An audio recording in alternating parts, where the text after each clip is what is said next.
దేవుని రాకడ బాగా సమీపంగా ఉంది పిల్లరా.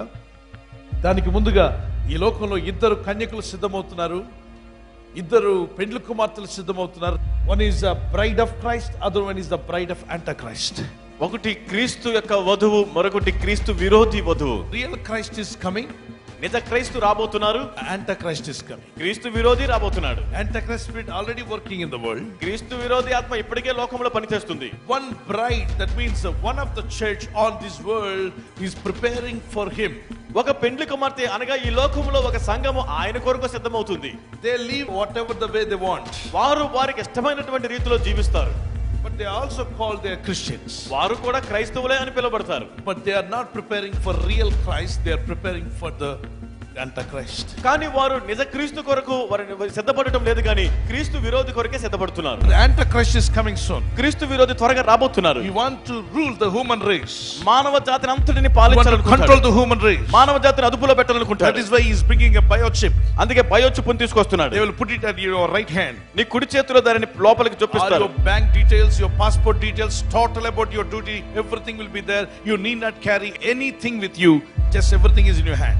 నీ యొక్క బ్యాంకు వివరాలు గానీ, పాస్పోర్ట్ వివరాలు గానీ, సమస్తము నీకు సంబంధించిన వివరాలను అందులో పెడతారు. నువ్వు ఏ విధమైనటువంటి పేపర్ లో గుర్తింపు కార్డు పట్టుకుని వెళ్ళక్కర్లేదు. It will be like as small as a rice seed. అది ఒక బియ్యపు గింజ ఎంత చిన్నగా ఉంటుందో అంత చిన్నగా ఉంటుంది. They will inject here. అది ఇక చేతి భాగంలో ఇక్కడ ఇంజెక్షన్ చేస్తారు. And total about your details will be mentioned over. నీ గురించి Even about your bank balance. నీ బ్యాంక్ బ్యాలెన్స్ వివరాలన్నీ దానిలో ఉంటాయి. If you go to supermarket, purchase everything, just show your hand. నువ్వు సూపర్ మార్కెట్ వెళ్ళి అన్ని కొనుక్కొని నీ చెయ్యి చూపిస్తే చాలు. That's all. They deduct money from your hand. వెంటనే నీ చేతిలో నుంచే వాళ్ళు డబ్బులు తీసుకుంటారు. By that biochip, everyone is connected to Antichrist. ఆ యొక్క బయోచిప్ దాన్ని బట్టి ప్రతి ఒక్కరు కూడా క్రీస్తులో కలపబడి ఉంటారు. Totally your property will be connected. నీ ఆస్తులన్నీ కూడా ఆయనతో కలపబడి ఉంటాయి. Wherever you go, what are you doing? Everything is connected. నువ్వు ఎక్కడికి వెళ్తున్నావు, నువ్వు ఏం చేస్తున్నావు, అన్ని కూడా అతనికి తెలిసిపోతాయి. Actually, God wants to control people, bless people, because He is the creator. దేవుడు సృష్టికర్త కనుక ప్రజలందరిని ఆయన ఆధీనంలో ఉంచుకొని దీవించాలనుకుంటున్నాడు. Devil is not a creator. సాతానుడు సృష్టికర్త కాదు. But devil has a desire to rule human race. కానీ మానవులందరినీ పరిపాలించాలనేటువంటి ఆశ సాతానుకు ఉంది. That is why he creates a filthy movie. When all people come and enjoy, he enjoys and says, all these people are mine. అందుకే ఒక చెడ్డ సినిమాను వారు ప్రదర్శించలేక సృష్టించి వారందరూ కూడా దాన్ని చూస్తూ ఆనందిస్తున్నప్పుడు వీరందరూ నా వాళ్ళే అని వాళ్ళని చూసి ఆనందిస్తాడు. For young girls and young men, they throw money, dollars, and say, do all the filthy things before cameras. When they do all the filthy things in cameras, they take it, they make it as a pornography and put it all over the world. When people are watching it, Satan says, all these people are mine. యవన బాలికలకు, యవన బాలులకు ధనము ఆశ చూపించి camera ముందు అపవిత్రమైన కార్యాలు చేయడానికి వారిని ప్రేరేపించి అసురుల దృశ్యాలు సృష్టించి లేక చిత్రీకరించి ప్రపంచమంతటా దాన్ని ప్రవేశపెట్టినప్పుడు అందరూ దాన్ని చూస్తుండగా వీళ్ళందరూ నాకు చెందిన వారే అనుకుంటారు. By adultery is controlling human race. వ్యభిచారం ద్వారా అదుపులో పెట్టుకుంటున్నాడు. He is controlling by filthy things of the world. ఈ లోకంలో అపవిత్ర కార్యాల ద్వారా వారిని ఆధీనంలో ఉంచాడు. But still some people are escaping. అయితే ఇంకా కొందరు తప్పించుకుంటూ ఉన్నారు. So he want to see that no one should escape. That's why he is bringing biochip. ఏ ఒక్కరు తప్పించుకోవడం వారికి ఇష్టం లేదు కాబట్టి బయోచిప్ను ప్రవేశపెడతాడు. And he will try to control human race. మానవులందరినీ కూడా ఆధీనంలో పెట్టుకుంటాడు. You know that 66 years back there was a prophet. He said the day when it comes driverless car, that comes the end days are going to come. The driverless car is going to come. 66 years he never dreamed it, nobody imagined it. When he prophesied, everybody laughed at him. How can you say a driverless car? But after 66 years now, Google has introduced a driverless car. It's going to come in UK within 2 years. They are going to run without driver. The car is going to run. 66 years back, God already gave prophecy. 66 సంవత్సరాల క్రితమే ఒక ప్రవక్త ద్వారా దేవుడు ప్రవచించి driver లేకుండా నడిచేటువంటి కార్లు వస్తాయని, అంతము సమీపంగా ఉందని తెలుసుకోమని చెప్పినప్పుడు అందరూ అప్పుడు నవ్వారు. కానీ ఈ రోజుల్లో చూసినట్లయితే డ్రైవర్ లేని కార్లు కూడా త్వరలో రాబోతున్నాయి. By showing a woman without dresses, Satan is trying to attract total man. స్త్రీలను ఇక వ్యవస్థగా వస్త్రాలు లేకుండా చూపించడం ద్వారా పురుషులందరినీ కూడా తన గుప్పిట్లో పెట్టుకోవాలని సాతాను అనుకుంటున్నాడు. Because the Satan is trying to tempt people and control man and woman. ఎందుకనగా సాతానుడు ప్రజలందరినీ శోధించి స్త్రీ పురుషులను తన గుప్పిట్లో పెట్టుకోవాలనుకుంటున్నాడు. He has the desire. వాడికి అటువంటి కోరిక ఉంది. And he want to control the church. ఇప్పుడు సంఘాన్ని కూడా తన పరిపాలన చేయాలని ఆధీనంలో ఉంచుకోవాలనుకుంటున్నాడు. How can he control church? మరి సంఘాన్ని ఎలా ఆధీనంలో ఉంచుకుంటాడు? By wrong preachings. తప్పుడు బోధనల ద్వారా. By wrong teachings. తప్పుడు బోధనల ద్వారా. And saying mercy of God is there, don't worry, do any sin. దేవుని కృప ఉంది కాబట్టి ఏం పర్వాలేదు, ఏ పాపమైనా చెయ్యు. Your past sins are forgiven. నీవు చేసిన గత పాపాలు క్షమించబడ్డాయి. Present sins are forgiven. ప్రస్తుతం చేస్తున్న పాపాలు క్షమించబడ్డాయి. Your future sins also forgiven. రాబోయే కాలంలో చేయబోయే పాపాలు కూడా క్షమింపబడ్డాయి. Your future sins already gone. నీ భవిష్యత్తులో చేయబోయే పాపాలు ఇప్పటికే పోయాయి. When you say like that, నువ్వు అలాగే చెప్తే నీ బాబుతో, నాన్న నువ్వు ఇంతకుముందు చేసిన తప్పులు క్షమించాను, చేస్తున్న తప్పులు క్షమిస్తున్నాను, రేపు ఎవరిదైనా జామెట్రీ బాక్స్ పట్టుకొచ్చినా నేను క్షమిస్తున్నాను, రేపు ఎవరింట్లోకైనా వెళ్ళిపోయిన తిని వారి ఇంట్లో డబ్బులు తీసుకెళ్ళి క్షమిస్తున్నాను అన్నాను అనుకోండి, మీ వాడికి మీరు లైసెన్స్ ఇచ్చినట్టే కాదా? లైసెన్స్ ఇచ్చినట్టే. కానీ ఏదైనా తప్పు ఉంటే నాన్న నేను క్షమిస్తాను, నువ్వు నాకు చెప్పు వెంటనే. నీ తప్పు ఏదైనా చేసావనుకో, కింద పడిన తర్వాత పిల్లలు చెప్పరు, మీకు తెలుసు తెలీదో. కింద పడిన వెంటనే చిన్నప్పుడు చెప్తారు కానీ కొంచెం ఎదిగిన తర్వాత చెప్పరు. చెప్తే నాన్నో అమ్మో ఎక్కడ కొడతారు అన్న భయంతో కింద పడ్డాక దెబ్బ తగిలినా కూడా ఏం లేదు మమ్మీ అంటాడు. లేదు ఎక్కడ తగిలింది చూడమని మనం చూసేదాకా చెప్పరు, ఎందుకంటే వాళ్ళు గద్దిస్తారేమో భయపడతారు. నీకు ఎక్కడ దెబ్బ తగిలితే వెంటనే చెప్పు నాన్న, కన్నా చెప్పు, నేను క్షమిస్తాను, నేను నీకు వెంటనే ట్రీట్మెంట్ ఇస్తానని చెప్పినప్పుడు వాళ్ళు నెమ్మదిగా చెప్పడం ప్రారంభిస్తారు.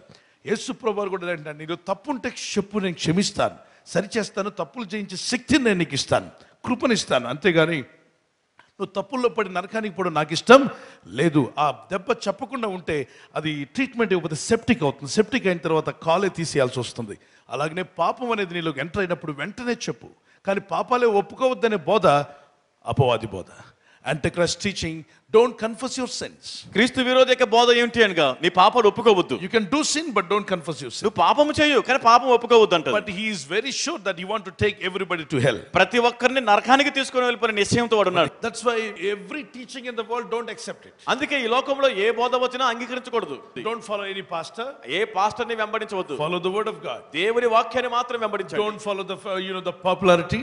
ఈ పేరు ప్రఖ్యాతులు చూసి అనుసరించవద్దు. Fame, name will not take you to heaven. పేరు ప్రఖ్యాతులు పరలోకానికి వాళ్ళని తీసుకుని వెళ్ళవు. I know USA one of the greatest preacher is there. యేసులో ఒక ప్రముఖ గొప్ప ప్రసంగికుడు ఉన్నారు. 3 million people attend the church. వారి సంఘములకు సుమారుగా ఒక 30 లక్షల మంది హాజరవుతూ ఉంటారు. 3 million people attending. 30 లక్షల వరకు హాజరవుతూ ఉంటారు. Absolutely they teach wrong. కానీ వారు బోధించేదంతా తప్పే. What they teach? ఏం చెప్తారు? God is love. దేవుడు ప్రేమయున్నాడు. So God will never put anybody in hell. ఆయన ప్రేమమయుడు కనుక ఎవ్వరిని నరకానికి పంపించరు అంటారు. Forget about hell. నరకం గురించి మర్చిపోండి అంటాడు. Wherever you live, however you live, whatever you like to do. మీరు ఎలా బతకాలన్నా ఏం చేయాలన్నా మీకు ఇష్టం వచ్చినట్టుగా ఏం చేసినప్పటికీ కూడా you will go to heaven. నీవు పరలోకానికే వెళ్ళిపోతావు. Is the wrong teaching? అది తప్పుడు బోధ. Lakhs of people are following them. లక్షలాది మంది వారిని వెంబడిస్తున్నారు. Do you mean that if the crowd is more they are going to heaven? చూడండి, ఎక్కువ మంది గుంపు అనుసరించి మాత్రం పరలోకం వెళ్ళిపోతారు అనుకుంటున్నారా? No my brother. లేదు నా సహోదరుడా. How many people got saved in the days of Noah? నోవహు దినముల్లో ఎంతమంది రక్షణ పొందారు? How many people got saved in the days of Lot? లోతు దినముల్లో ఎంతమంది రక్షింపబడ్డారు?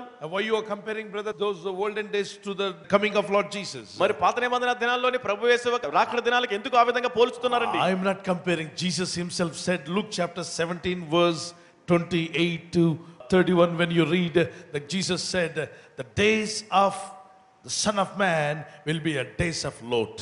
యేసు ప్రభువారు చెప్పిన లోకసువార్త 7వ అధ్యాయం 28 నుండి 31 వరకు ఆయనే సెలవిచ్చారు కనుక మనుష్య కుమారుని రాకడ దినములో కూడా ఆ లోతు దినములలో వలె ఉంటాయని చెప్పారు. Days of Jesus Christ is going to be days of Noah. యేసు ప్రభువారి యొక్క దినములలో కూడా నోవహు దినములలో వలె జరిగినట్లు జరుగుతుందన్నారు. So when the time Jesus comes, he said that will I find faith on earth? యేసు ప్రభువారు ఈ లోకమునకు వచ్చినప్పుడు ఈ భూమి మీద నేను విశ్వాసము కనుగొందునా అని అడుగుతున్నారు. So by hearing wrong teachings many people are going to lose that faith. ఈ తప్పుడు బోధలు తప్పుడు ప్రసంగికుల మాటలు విని అనేకులు విశ్వాసం పోగొట్టుకుంటున్నారు. And here is another bride. ఇక్కడ మరొక పెండ్లి కుమార్తె సిద్ధమవుతుంది. Can you compare these two or one? చూడండి, ఆ రెండు పెండ్లి కుమార్తెలు ఒకేలాగా ఉన్నారా? No. లేదు, కనిపించడం లేదు. But she is preparing for Jesus Christ. ఆమె యేసుక్రీస్తు వారి కొరకు సిద్ధపడుతుంది. She is preparing as a bride for Jesus. ఆమె ఒక పెండ్లి కుమార్తెగా యేసు ప్రభు వారి గురించి సిద్ధపడుతుంది. The people that following the commandments of Jesus, we are the bride for bridegroom Jesus Christ. యేసుక్రీస్తు వారు ఆజ్ఞలు పాటించేటువంటి ప్రజలందరూ కూడా యేసు ప్రభు వారి కొరకు సిద్ధపడుతున్నటువంటి పెండ్లి కుమార్తె. So when you follow exactly word of God, that means you are preparing and having intimacy with the Lord Jesus. నీవు దేవుని యొక్క వాక్యాన్ని ఖచ్చితంగా పాటిస్తున్నట్లయితే నీవు దేవుని కొరకు సిద్ధపడుతూ దేవుని కొరకు అనుబంధాన్ని కలిగి ఉన్నావు. And here is a woman, ఇక్కడ మరొక స్త్రీ ఉంది, following all the worldly things and saying that I am going to follow Jesus. ఈ లోకములో ఉన్నటువంటి కార్యములన్నిటిని అనుసరించి నేను యేసుని వెంబడిస్తున్నానని పేరు మాత్రం చెప్పుకుంటుంది. అందుకే ప్రీచర్స్ ఎవరైనా ఊరికే ఐశ్వర్యం గురించి, ధనము గురించి, సుఖభోగముల గురించి, happy life on earth enjoy life, భూమి మీద ఎంజాయ్ చేయండి, అనుభవించండి అని చెప్పే బోధ అంతా కూడా ఇది తీసుకెళ్తుంది మిమ్మల్ని. It will lead you like this. నిన్ను ఆ విధంగా ఆ ప్రక్కకు నడుపుతుంది. You can rejoice and enjoy in the Holy Spirit. నీవు పరిశుద్ధాత్మలో ఆనందించవచ్చు, సంతోషించవచ్చు. Let me ask you, is there joy in the Holy Spirit? పరిశుద్ధాత్మలో ఆనందం ఉందా లేదండి? Is the lot of joy. ఎంతో గొప్ప ఆనందం ఉంది. ఆ జాయ్ లేకపోతే I would not have come to the ministry. అటువంటి ఆనందం లేకపోతే నేను పరిచర్యలోనికి వచ్చేవాడిని కాదు. I have tasted the joy in the Holy Spirit. పరిశుద్ధాత్మ యందలి ఆనందాన్ని నేను రుచి చూసి ఉన్నాను. You cannot compare the joy of the Holy Spirit with the drinking and having drugs and going after the addictions. Many things are there in the world. You can never compare with anything else. పరిశుద్ధాత్మ యందలి ఆనందముతో ఈ లోకములో ఉన్న దేనిని కూడా, త్రాగుడు గాని మత్తు పదార్థాలు, లోకములో ఎన్నో రకాలు ఉన్నాయి, దేనితోని కూడా మనం సరిపోల్చలేము. ఒకసారి నేను మారు మనసు పొంది పరిశుద్ధాత్మ పొందినటువంటి కొత్త దినాల్లో, రక్షింపబడిన నూతన దినాల్లో, నా హాస్టల్లో ఉన్నటువంటి ఫ్రెండ్ రూమ్లోకి వెళ్ళాను. అందరూ రెడీ వెళ్ళిపోతున్నారు. నా దగ్గర ఏం పౌడర్ లేదు. సడన్గా నా ఫ్రెండ్ పౌడర్ టిన్ తీసుకున్నాను, నా చేతిలో కొంత పౌడర్ వేసుకున్నాను. లోపల నుండి, నాలో నుండి ఒక స్వరం వినిపిస్తుంది, నీవు పర్మిషన్ లేకుండా నీ పొరుగు వాంతి తీసుకుంటున్నావని. ఓ ప్రభా, ఇంతకుముందు ఎప్పుడు తీసుకున్నా నాకేం ఏ స్వరాలు వినబడలే. మారు మనసు పొందిన తర్వాత డిఫరెంట్ స్వరం వినిపిస్తుంది. మనస్సాక్షి మళ్ళీ రీస్టార్ట్ అయినట్టుంది. The system has become a formatted and now it is a fresh system. ఈ వ్యవస్థ అంతా కూడా మరో చెరిగిపోయి ఒక నూతన వ్యవస్థ ప్రారంభమైంది. Then I said, oh Lord, forgive me. ప్రభు నన్ను క్షమించని చెప్పాను. ఫ్రెండ్ పక్కన చదువుతున్నాడు బుక్ పట్టుకొని. I went and asked him, friend, sorry రా, నేను అడగకుండా వేసుకున్నాను, నీ పౌడర్ టీలో పౌడర్ తీసుకున్నానంటే, ఊరికే మీ క్రైస్తవులు పౌడర్ తీసుకుంటే పాపం, అది తీసుకుంటే పాపం, ఇది తీసుకుంటే పాపం లేదు వాడుకోండి అన్నాడు. ఎందుకంటే తాను లెక్చరర్గా చెప్పులే దొంగతనం చేస్తాడు వాడు. సోపులు ఏముంటవి లేకపోయామా, బుక్స్ అన్ని ఖాళీ చేసేస్తాడు. కాబట్టి వీనికి ఒక లెక్క కాదు, ఏంటి పౌడర్ తీసుకోవడం ఒక లెక్కేం కాదు. కాబట్టి ఒక పౌడర్ కూడా పెద్ద బాధపడిపోవడం ఏంటన్నాడు. అవును, ఇక్కడ గమనించండి, అతను మనిషే, నేను మనిషే. కానీ పరిశుద్ధాత్మ నాలోనికి వచ్చిన తర్వాత నన్ను గద్దిస్తుంది, ఇతరులది పర్మిషన్ లేకుండా తీసుకోవద్దు, అది మళ్ళీ నువ్వు ఎందుకు అతిక్రమంలోకి వెళ్తావు, ఎందుకు మళ్ళా పాపాన్ని కట్టుకుంటావు, నువ్వు దానికి దూరంగా ఉండు అని ఆత్మదేవుడు మనల్ని ఏం చేస్తున్నాడు, ప్రభు కొరకు సిద్ధపరుస్తున్నాడు, పరలోకం కొరకు ప్రిపేర్ చేస్తున్నాడు. Is preparing for a holy heaven, not for unholy heaven. పరిశుద్ధమైన పరలోకం కొరకు ఆయన సిద్ధం చేస్తున్నాడు, కానీ అపరిశుద్ధమైన పరలోకం కొరకు కాదు. దెన్ ఆఫ్టర్ దట్, దాని తర్వాత I went to a pen corner. నేను ఒక పెన్ అమ్మేటప్పుడు ఆ షాప్కి వెళ్ళాను. I purchased a pen. ఒక పెన్ కొన్నాను. I gave 50 rupees. They have to give me only 45 rupees. నేను 50 రూపాయలు వరకు ఇచ్చినప్పుడు 45 రూపాయలు తిరిగి ఇవ్వాలి. By mistake he gave me 95 rupees. అతను ఏం చేశాడు, 95 రూపాయలు ఇచ్చాడు.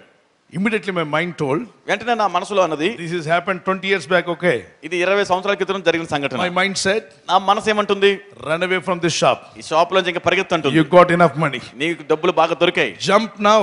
ఇప్పుడే తప్పించుకో. Don't stand here anymore. ఇక నిలబడొద్దు ఇక్కడి నుంచి. You have to get only 45. నీకు 45 ఇవ్వాలి ఆయన. By mistake this fellow gave 95. ఆయన తప్పయింది, 95 రూపాయలు ఇచ్చాడు. Oh, take your pen, move from here. ఇంకా పెన్ పట్టుకొని పరిగెత్తేళ్ళు అక్కడి నుంచి. And the Holy Spirit of God started speaking. అయితే పరిశుద్ధాత్మ దేవుడు మాట్లాడడం మొదలు పెట్టారు. Son, that money is not yours. కుమారుడా, ఆ డబ్బులు నీవు కావు.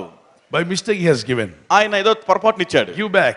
వెనక్కి తిరిగి ఇచ్చేయి. Give back. తిరిగి ఇచ్చేయి. Then I asked, brother, why you gave 95? You have to give me only 45. I gave only 50 rupees. అప్పుడు నేను చెప్పాను, అయ్యా మీరు ఏంటి 95 రూపాయలు ఇచ్చారు, నేను 50 రూపాయలకి అది ఇచ్చాను, మీరు 45 నాకు ఇవ్వాలని చెప్పాను. And he told me, అప్పుడు ఆయన ఏమన్నాడు, I got a badge here, Jesus loves you. ఇక్కడ యేసు నిన్ను ప్రేమించును అనేటువంటి బ్యాడ్జ్ పెట్టుకుని వెళ్ళాను. I am testing you, sir, Jesus people how they are. యేసు ప్రభు నమ్ముకున్న వారు ఎలాగుంటారో పరీక్ష పెట్టానండి మీకు అంటున్నాడు. ఇంత పని చేస్తాం అనుకోలేదు. So he is testing because there are many people are coming with the different names also. The people those who come with the Jesus badge, how they are. రకరకాల పేర్లు పెట్టుకుని వస్తున్న వారు చాలా మంది వస్తారు కదా, మరి యేసుని ప్రేమిస్తున్నారు అనేటువంటి బ్యాడ్జ్ పెట్టుకుని ఎలా ఉంటారా అని పరిశీలించాడంట. That man told, I have tested 2 persons, you are the second person. Hereafter I am going to believe Jesus. People those who believe Jesus, they are living right.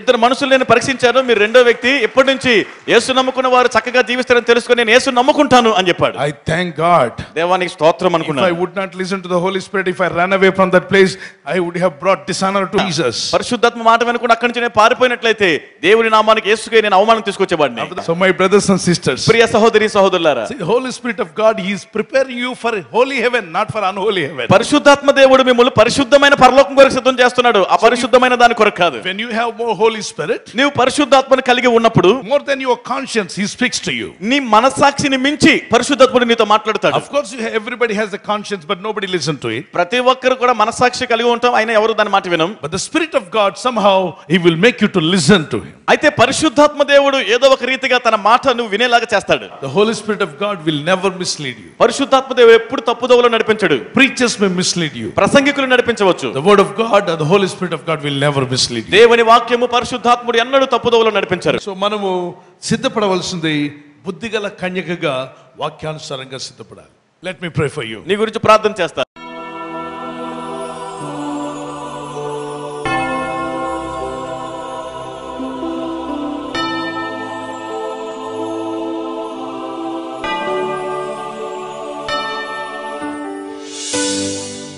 Keep one hand on your chest. ఒక చేతిని గుండె పైన పెట్టుంటే, Father, lead me with the Holy Spirit తండ్రి నన్ను నీ పరిశుద్ధాత్మతో నడిపించండి. till the end of my life. నా జీవితాంతము వరకు Let me not be deceived. నేను మోసపోకూడదు తండ్రి. Let me not go after the wrong teachings. నేను తప్పుడు బోధనలు అనుసరించి Let వెళ్ళకూడదు. me follow the teachings of Holy Spirit. నేను పరిశుద్ధాత్మ బోధలే నేను వెంబడించాలి. Let me follow the King of Kings, Lord of Lords. నేను రాజులకు రాజును ప్రభువులకు ప్రభువునే వెంబడించాలి. Holy Spirit of God be in me. పరిశుద్ధాత్మ దేవా నాలో నివసించండి. Father, anoint your people, my Jesus. తండ్రి నీ ప్రజలను అభిషేకించండి యేసయ్యా. Say that, Lord, anoint me. అందరూ చెప్పండి, ప్రభువా నన్ను అభిషేకించండి. Lord, lead me with the Holy Spirit. ప్రభువా నన్ను పరిశుద్ధాత్మలో నడిపించండి. Daddy, till I reach heaven, నేను పరలోకం చేరే వరకు I need Holy Spirit of నాకు God. పరిశుద్ధాత్మ దేవుడు కావాలి, అవసరం. Let me not follow this world. నేను ఈ లోకమును వెంబడింపను. Let me follow you alone. నేను నిన్ను మాత్రమే Let వెంబడిస్తాను. me follow you alone. నేను నిన్ను మాత్రమే వెంబడిస్తాను. Yes, Lord, my God. ప్రభువా నీకు స్తోత్రం. Help us to not to be deceived by wrong teachings, Lord. ప్రభువా నేను తప్పుడు బోధల చేత మోసపోకుండా సహాయం చేయండి. Lord, teach us in the right way. ప్రభువా సరైన మార్గాన్ని మాకు బోధించండి. Let me follow only the message of the Holy Spirit of God. పరిశుద్ధాత్మ దేవుని బోధ మాత్రమే నేను అంగీకరించాలి. I know you will take care of me, Lord. నీవే నన్ను ఆదుకుంటావని నాకు ఎరిగి ఉన్నాను I ప్రభువా. cast my burdens upon you. నా భారములన్నీ నీ మీద మోపుతున్నాను. I know you will anoint me and use me. నీవు నన్ను అభిషేకిస్తావు, నన్ను You వాడుకుంటావు. will deliver me. నీవు నన్ను విడుదల చేస్తావు. We know that you are going to heal every sickness. ప్రభువా నీవు ప్రతి అనారోగ్యాన్ని స్వస్థపరచబోతూ ఉన్నావు. And every financial crisis you will remove it. ప్రతి ఆర్థిక పరమైనటువంటి ఇబ్బందులను తీసివేస్తున్నావు. You will bless us, Lord. నీవు మమ్మల్ని దీవిస్తావు. In Jesus' name we pray. యేసు నామములో ప్రార్థిస్తున్నాం తండ్రి. Amen. ఆమేన్.